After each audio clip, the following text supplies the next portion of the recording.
We are halfway between the Arctic and the Antarctic. Quite the ham. He's going to want a tip. Found only on the Galapagos Islands and the only lizard to be able to swim and dive in the ocean.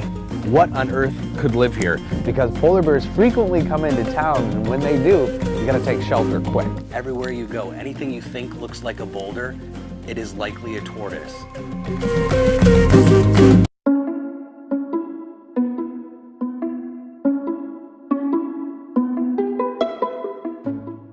Here it is, the poster child of the islands, the Galapagos tortoise. This is one of the animals that people come to see.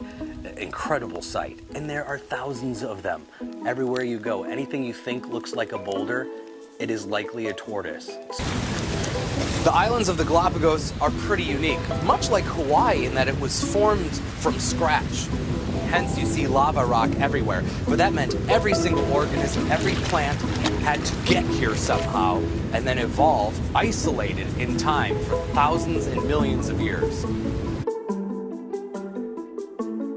The marine iguana, found only on the Galapagos Islands and the only lizard to be able to swim and dive in the ocean.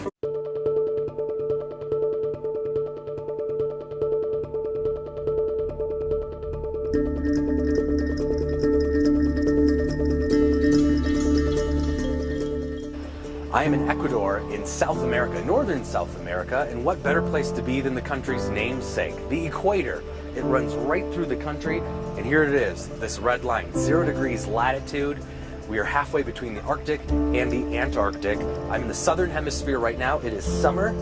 I step over here, suddenly it's winter in the northern hemisphere.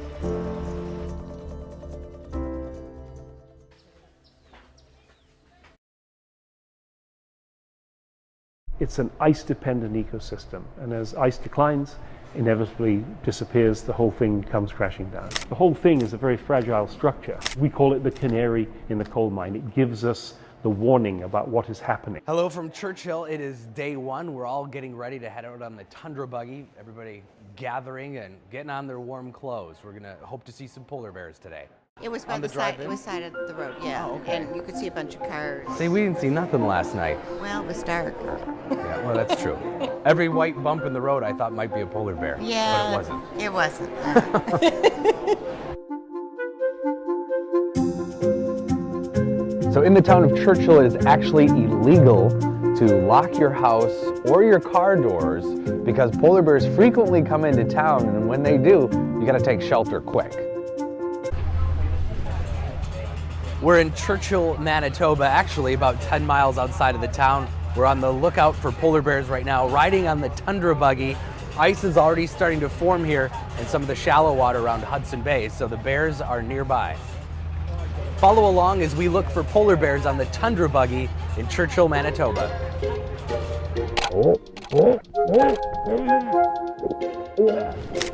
Quite the ham. He's going to want a tip.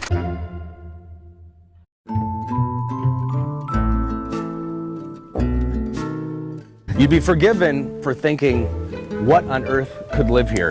It is a desolate place, it is a dry desert, but there are several species of animals that have adapted to this specific environment.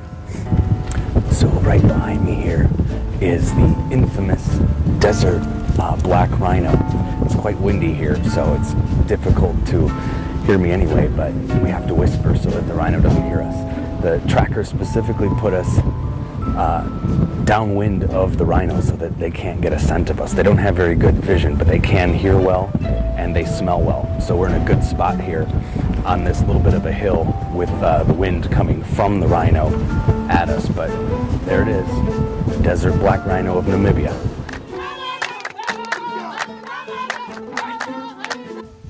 Yeah, it's video.